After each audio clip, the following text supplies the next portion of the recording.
Thank you very much, Madam Chairwoman.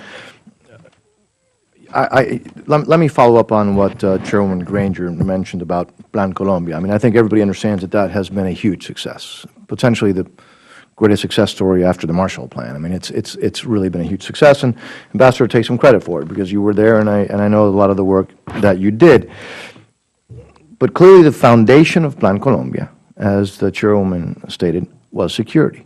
By the way, listen to President Uribe. He will tell you it's security. It's security first, it's security second, security third.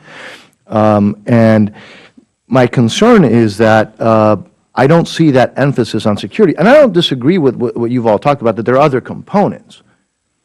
But unless people feel secure, and I don't care how much opportunity we give, whether it's in Honduras or Guatemala, those gangs are still going to go to little girls and take them.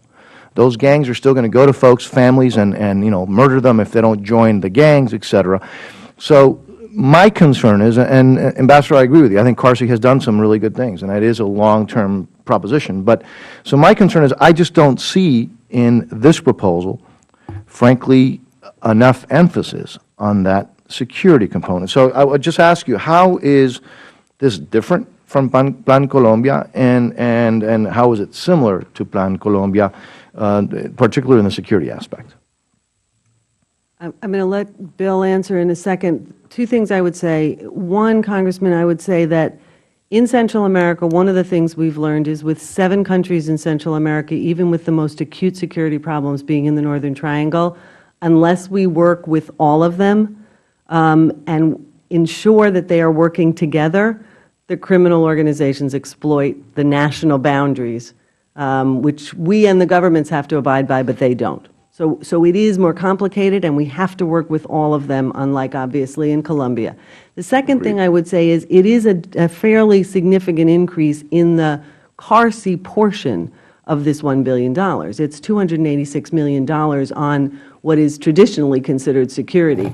I would argue that unless we do good governance, delivery of judicial systems and policing and courts and penitentiaries, all very much part of security, as well as communities that are safe and have places for kids to go, which is part of the governance and opportunity portions. That's all security. That was all done under CARSI. That's increased. So that is new and expanded in this program as well.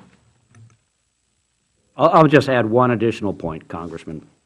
I mean, you're right. Of course you're right. There is going to be no economic growth and social justice if there is not security, if you do not have, as President Uribe, who we've mentioned several times, frequently would say, until I can get state presence, until I can get police officers and prosecutors or even mayors to be living in the towns that are under threat either from narcotics traffickers, criminals, or in the case of Colombia, from guerrillas, we're not going to be able to produce the outcomes that we're looking for. But as Alvaro Uribe would say, we start with security. We've got to get to a certain level on security. Then we have to feed in the social and economic developmental part. And he would acknowledge that you start heavy on security. At some point, you reach that tipping point, and then you're able to ratchet back how much is security and how much is economic and social development. I'm not saying we're anywhere near that point in Central America today,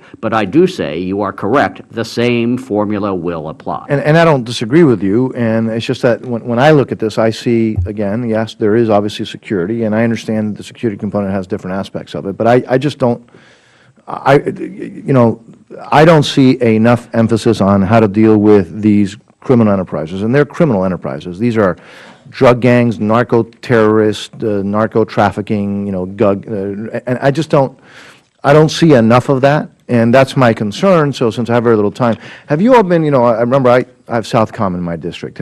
How much of this has been put together, the security aspect? How much input has Southcom had? Do you all meet with them regularly? And then is it their plan, or is the security coming from them? Is it coming from you, Ambassador? Is it coming from you, the Department of State? How much of this is Southcom driven?